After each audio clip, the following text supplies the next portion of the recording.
इधर मेरे अरमां कफन पहनेंगे, उधर उनके हाथों में मेहंदी लग। हिंदी है दादी साडी ते डोगरी है माँ, दादी था दादी है ते माँ थार माँ। एक तो उसके जैसा चेहरा ऊपर से नाम भी, एक तो उसके जैसा चेहरा ऊपर से नाम भी, फिर नजरें झुका के किया उसने मुझे सलाम भी। कल की महफिल का बंदोबस्त मुझे रास आया, कल की महफिल का बंदोबस्त मुझे रास आया, वहाँ प्याले भी अच्छे थे और जाम भी। आज हमारे साथ शख्सियत है रोहित वर्मा। रोहित वर्मा एक ऐसे आर्टिस्ट हैं जो सिर्फ शायरी ही नहीं बल्कि गाना गाते भी हैं, लिखते भी हैं, कंपोज भी करते हैं और माशाल्लाह बहुत ही खूबसूरत एक्टर भी हैं। खूबसूरत माने तो चेहरे से तो है ही, बल्कि अपनी कला से जो ये खूबसूरती लेकर आते हैं उसके तो क्या कहने हैं। रोहित जी बहुत बहुत स्वागत है। बहुत बहुत शुक्रिया, बहुत बहुत शुक्रिया। जम्मू में अभी 2 दिन का जो है 26 जनवरी को लेकर जश्न जमहूरिया हुआ है, जिसमें बड़े बड़े आर्टिस्ट यानी कि शायर जो हैं भारत के माने हुए वो यहाँ आए हुए थे। जम्मू यूनिवर्सिटी में ये प्रोग्राम था। गवर्नर साहब जो लेफ्टिनेंट गवर्नर हैं जम्मू कश्मीर के, वो खुद वहाँ पर मौजूद रहे। 4-4 घंटे के ये जो प्रोग्राम रहा है, खुद गवर्नर साहब वहाँ 4 घंटे तक रहे।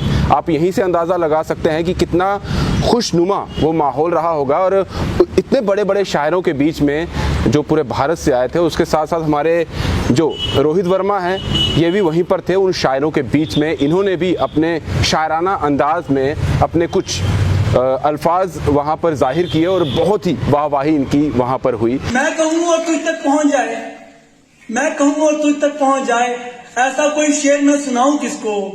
गुजरा तो मैं भी हूँ गली कासिम से गालिब, खाली घर में आवाज लगाऊं तो लगाऊं किसको।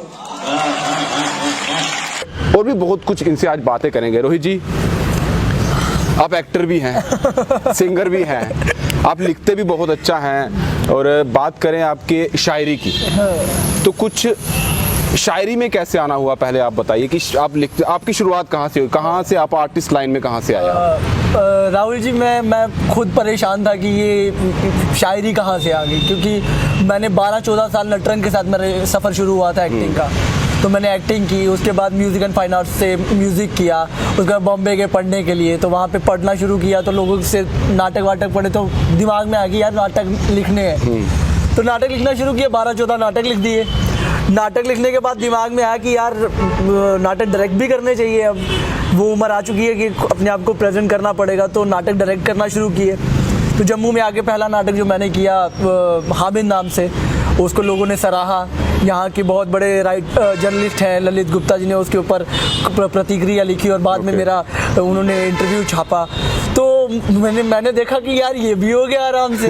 तो मैंने जो ड्रीम्स वगैरह क्रिएट करके रखे थे मैंने उन्हें अचीव करने की कोशिश की। और ऊपर वाले ने वही जो एक बहुत बड़ी लाइन है कि अगर आप किसी चीज़ को लेकर शिद्दत है, आपके दिल में वो चाहत है, तो सारी कायनात उसे आप मिलाने की कोशिश करती है।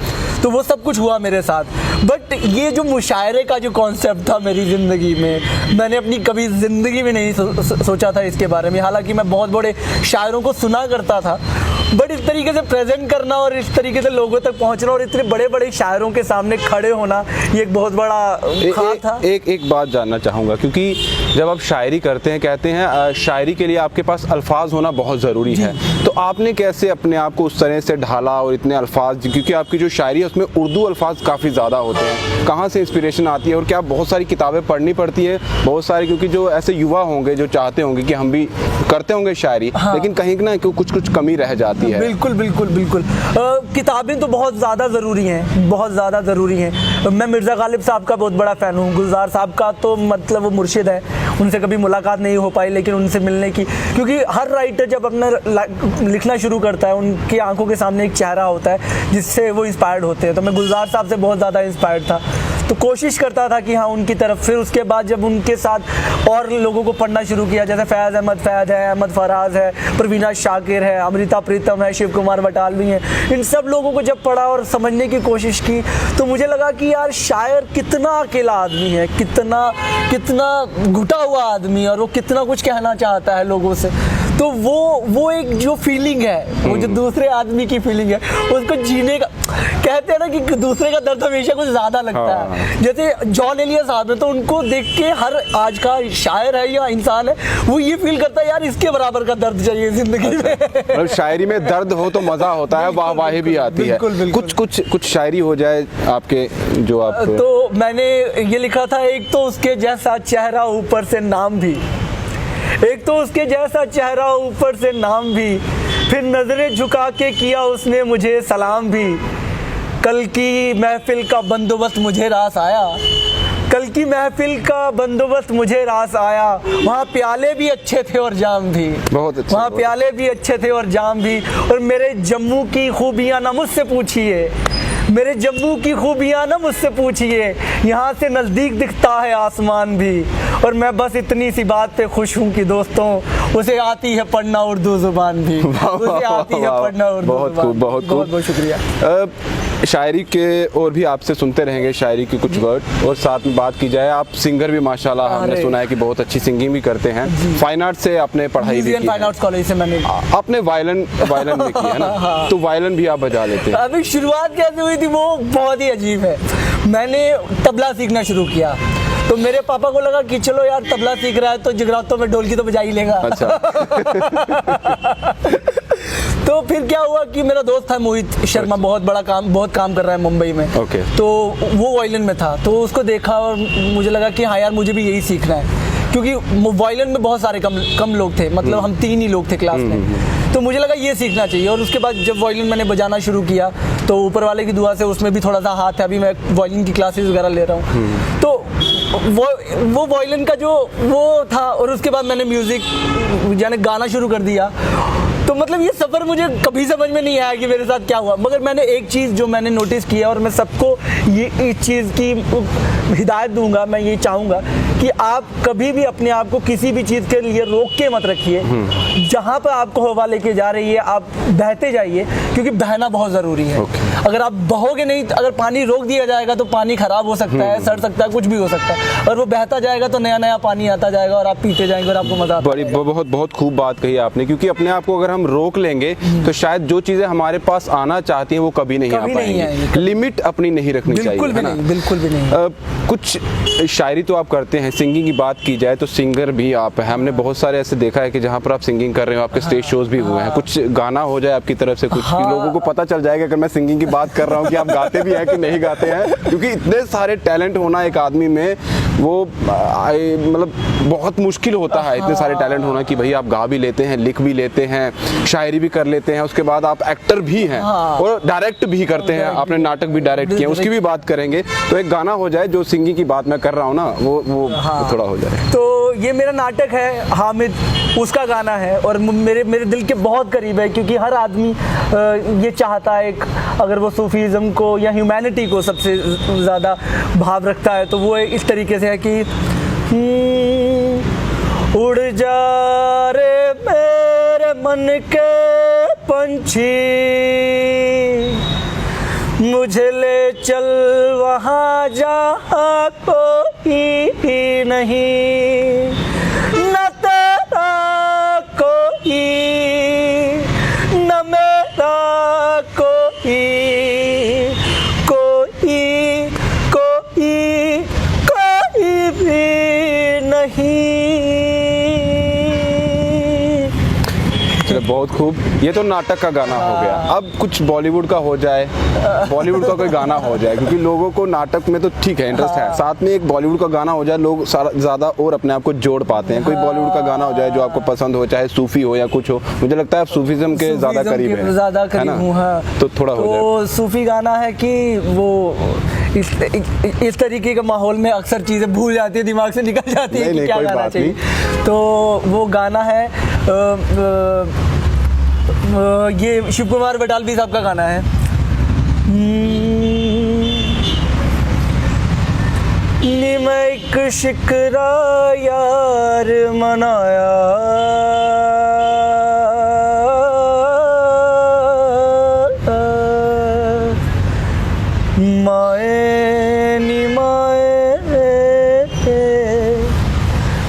निमक शिकरा यार बनाया,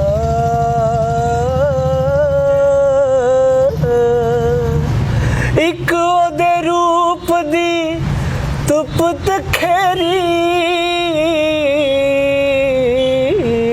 ओ दूजा मैं कादा हर जाया, निमक शिकरा यार बनाया। मेरे को ना अभी थोड़ी थोड़ी जेलस हो रही है, क्योंकि मैं भी हर कोई चाहता है कि थोड़ी थोड़ी उसमें भी ये क्वालिटी हो सिंगिंग की, बिल्कुल, कोई और हो ना हो, सिंगिंग की क्वालिटी हो थोड़ा बहुत तो गा ले, लेकिन हमें वैसी क्वालिटी नहीं है, हम इंटरव्यू ले रहे हैं। अच्छा, ये तो रहा, घर में सपोर्ट है सारी कि आप जो चीज़ें कर रहे हैं, क्योंकि इसमें ये रहता है जब आप आर्ट फील्ड में जाते हैं तो घर वाले कहीं ना कहीं थोड़े रहते हैं कि क्या इसका बनेगा आगे, कुछ फ्यूचर रहेगा, तो घर वाले हैं सपोर्ट? देखिए, मैं जिस उम्र में हूँ, मेरी इस वक्त जो उम्र है, हालांकि लड़कियाँ छुपाती है लेकिन लड़कों में ऐसा कुछ नहीं, मैं 34 साल का हूँ। और जब था एक लाइफ का एक स्पैन होता है जहाँ पर आपके घर वाले आपको सलाह देते हैं, समझाते हैं कि आपको कौन सा ट्रैक यूज़ करना चाहिए, कहाँ करना चाहिए। जब उनको एक टाइम के बाद पता चल जाता है कि ये लड़का जो कर रहा है, जिस शिद्दत के साथ लगा है, तो वो सपोर्ट करना वो आ जाता है, क्योंकि वो भी इतने मैच्योर हैं, उनको पता है कि हाँ। तो मेरे पापा का बहुत ज़्यादा सपोर्ट है, क्योंकि अगर मैं इस फील्ड में हूँ तो मेरे पापा का बहुत बड़ा हाथ है, बहुत बड़ा हाथ है। और मेरी मम्मी तो थोड़ी इमोशनल है कि ये जैसे और शायरों को, क्योंकि अतल खान बहुत पसंद है मेरी मम्मी को, तो मेरी मम्मी को वो गाना बड़ा पसंद है, वो वाला, इधर जिंदगी का जनाजा उठेगा, उधर उनके हाथों में मेहंदी लगेगी, जवानी पे मेरे सितम ढाने वालों, जरा सोच लो क्या कहेगा ज़माना, कहेगा ज़माना, इधर मेरे अरमां कफन पहनेंगे, उधर उनके हाथों में मेहंदी लगे। ये ट्रिब्यूट है मेरी मम्मी को बड़े पसंद है, तो उन्हीं की वजह से शायद सपोर्ट है पूरे तरीके से। चलो, बहुत अच्छा है, क्योंकि सपोर्ट होना बहुत ज़रूरी होता है। अगर बच्चा जब कुछ करना चाहता है, कहीं ना कहीं उसका भी एक विजन रहता है, एक डायरेक्शन रहती है, उसने भी कुछ सोचा होता है, तो जरूर रहता है कि घर वाले साथ दें, तो अच्छी बात है। शुरुआत आपकी रही थी जो वो रही थी एक एक्टर के तौर पर। एक्टर के बाद आप म्यूजिक की तरफ भी आए, उसके बाद सिंगिंग, देन शायरी। लिखना कहाँ से आया, आपने लिखना कहाँ से शुरू किया? क्योंकि लिखना जो है ये बहुत बड़ी आर्ट है, बहुत लोग चाहते हैं लिखना लेकिन वो लिख नहीं पाते हैं। वो लिख लेते हैं कि हमने अपने डेली रूटीन में ये कर लिया, ये लिखावट हो गई। तो लिखावट कहाँ से? लिखावट की जो शुरुआत मेरे सामने जो मेरी हुई है वो गुलजार साहब से हुई है। और मैंने गुलजार साहब से, मैंने पहले भी बताया कि मैं गुलजार साहब से बहुत इंस्पायर्ड हुआ करता था, बहुत बेतुकी तरीके की शायरी लिखा करता था उस ज़माने में। तो फिर मेरी मुलाकात मुंबई में शफात खान सर से हुई, जो कि राइटिंग के बहुत बड़े दिग्गज हैं महाराष्ट्र में। तो मैंने उनसे बात की कि सर मेरी राइटिंग में क्या हो रहा है कि गुलजार साहब दिखते हैं, जो कि आज के जितने भी राइटर हैं उनको ये इस त्रासदी से गुजरना पड़ेगा कि उनको लगता है जब कोई एक्टर भी परफॉर्म कर रहा होता है तो लोग बोलते हैं कि ये शाहरुख खान की तरह एक्टिंग कर रहा है, ये सलमान खान की तरह एक्टिंग कर रहा है। तो उन्होंने बोला कि अगर कोई आपको ये बोलता है तो आप बुरा मत मानिए, क्योंकि उन्होंने जो एग्जाम्पल दी थी वो एग्जाम्पल बहुत अच्छी थी। उन्होंने बोला कि जब बचपन में आप साइकिल चलाना शुरू करते हैं तो एक हाथ आपकी सीट को पकड़ के रखता है ना, आप चला रहे होते हो और आप मुड़ के देखते हो उसने हाथ छोड़ दिया तो आप साइकिल से नीचे गिर सकते हो, और वो कब आपका हाथ वो छोड़ देता है और कब आप अपनी साइकिल चलाना शुरू कर देते हैं आपको पता नहीं चलता। तो जब तक अगर किसी ने पकड़ के रखी है साइकिल तो ये ज़रूरी है कि वो साइकिल पकड़ के रखे ताकि आप गिरे ना। और वो कब आपको छोड़ देगा आपको पता नहीं, आपने कब अपना रास्ता बना लिया ये किसी को नहीं चलता। तो आपका रास्ता भी यूँ बनता गया। और मैं एक चीज़ और आपको बताना चाहता हूँ कि मैं अब मेरे जो मुर्शिद हैं जिनसे मैं चाहता था, मेरी दिली इच्छा थी, मैं पंडित विद्यारतन आसी जो जम्मू की माए नाज हस्ती है, जिसको मैं चाहता हूँ कि उनके लिए जितनी बातें कही जाए उतनी कम है, क्योंकि वो जम्मू का इकलौता ऐसा शायर है जो उस तरीके से प्रेजेंट नहीं हो पाया जिस तरीके से वसीम बरेलवी साहब हैं, जॉन एलिया साहब हैं, फैज़ अहमद फराज हैं, उस तरीके से लोगों तक नहीं पहुंच पाया, क्योंकि वो बहुत बड़ा है। मैंने उनको कहा था मुझे शागिर्द बना लीजिए, तो उन्होंने बिल्कुल मना कर दिया। मुनव्वर राना साहब का एक शेर है कि खुद चलकर नहीं ये तर्जो सुखन आया है, पाँव दाबे हैं बुजुर्गों के तभी ये फन आया है। तो हमें तो पाँव दबाने का मौका भी नहीं दिया हमारे बुजुर्गों ने।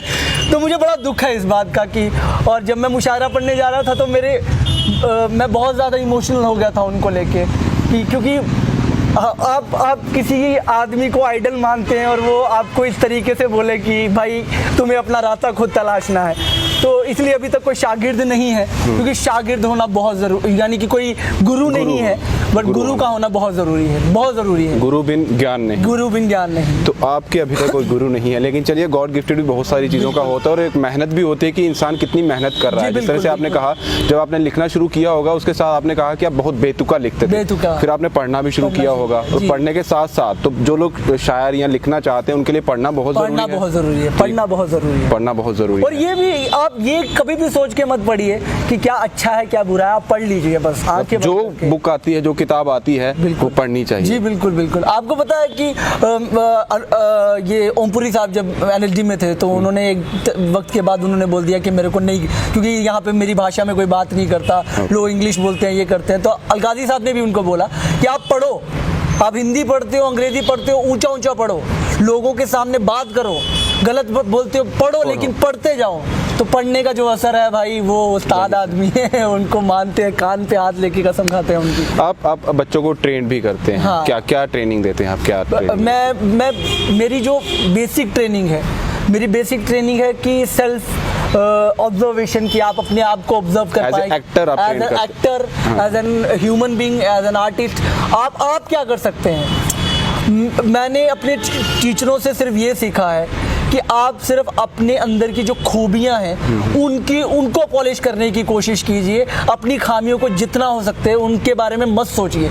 अपनी खूबियों को अगर आपने पॉलिश कर लिया अच्छे तरीके से, क्योंकि जो आपके पास खूबी है वो दुनिया में किसी के पास खूबी नहीं है, क्योंकि वो गॉड गिफ्टेड है, वो आपको मिली है। अगर आपने ये सोच लिया कि ये तो है ही है, मैं इसको सीख लेता हूँ, तो आप मर जाएंगे, आप आगे कभी नहीं बढ़ पाएंगे। तो एक शायरी आपकी तरफ से एक और हो जाए। एक शायर है हमारे साथ, बहुत कुछ है, लेकिन पहले शायर बाहर आए, शायरी हो जाए, क्योंकि बहुत कुछ लिखा हुआ है आपने। जैसे आपने कहा कि आपने 12 नाटक लिखे हुए हैं, 12-14 नाटक आपने लिखे हुए हैं, और शायरी भी माशाल्लाह बहुत सारी लिखी होंगी। तो कुछ शायरी एक और हो जाए।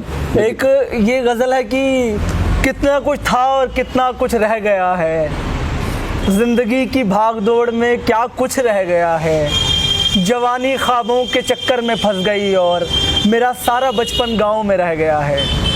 जवानी ख्वाबों के चक्कर में फंस गई और मेरा सारा बचपन गाँव में रह गया है। और क्या गनीमत है कि ये भी सुनने को मिल रहा है, और क्या गनीमत है कि ये भी सुनने को मिल रहा है कि अपने इस वतन में अब बाकी क्या रह गया है।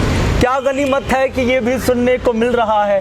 एक माँ के आंसुओं में मैं आज तक ये महसूस करता हूँ, एक माँ के आंसुओं में मैं आज तक ये महसूस करता हूँ, मेरा एक लड़का चला गया बस एक रह गया है, मेरा एक लड़का चला गया बस एक ही रह गया है। और न जाने क्यों खड़ा है अब भी ये सूखा पेड़, न जाने क्यों खड़ा है अब भी ये सूखा पेड़, जिसपे लिखा बस एक जोड़े का नाम रह गया है। एक काम करते हैं अब हम दोनों जुदा हो जाते हैं, एक काम करते हैं हम दोनों अब जुदा हो जाते हैं, इस रिश्ते में भी अब कहने सुनने लायक क्या रह गया है। बहुत खूब, बहुत खूब, बहुत खूब। आप जम्मू के ही रहने वाले हैं ना प्रॉपर? जी। ते डोगरी भी आंदी होनी है? डोगरी ते आंदी साढ़े उन्हें आखे था कि इन्हें नहीं दीनू भाई बहन तोरे आखे था कि हिंदी है दादी साडी ते डोगरी है माँ, दादी थार दादी है ते माँ थार माँ। ते डोगरी तुसें शैल गल कर लैंदे हैं। डोगरी कोशिश ते हिंदी च सारा शुरू होना इस करी जरूरी क्योंकि बड़े सारे लोग ऐसे भी है जिन्हें डोगरी नहीं समझ आती, बाहर भी है। वैसे डोगरी जिहड़ी है इस वेले साढ़े सिर्फ जम्मू च नहीं देश च नहीं बाकी विदेश च भी इस वेले खूब बोली जा रही है और काफ़ी ज़्यादा इस वेले प्रचार भी डोगरी का हुआ करा है, जिहड़ी बड़ी खूब गल भी है। मैं तुसें सना जिसले मैं अपनी मुंबई यूनिवर्सिटी तो पास आउट होया ते मुंबई च पृथ्वी च एक फेस्टिवल होंदा है थेस्पियन 80 नां दा फेस्टिवल होंदा है ते मैं जेह्ड़ा नाटक करा करदा ओहदे च मॉडर्न कुंजू चंचलो नाटक हा ते ओहदे च मैं सारे गाने जेह्ड़े हे ओहदे डोगरी दे गाने हे ते मैं सारे मराठी लोगों की डोगरी गाने सुनाए और उन्हें सीखे उन्हें गाए।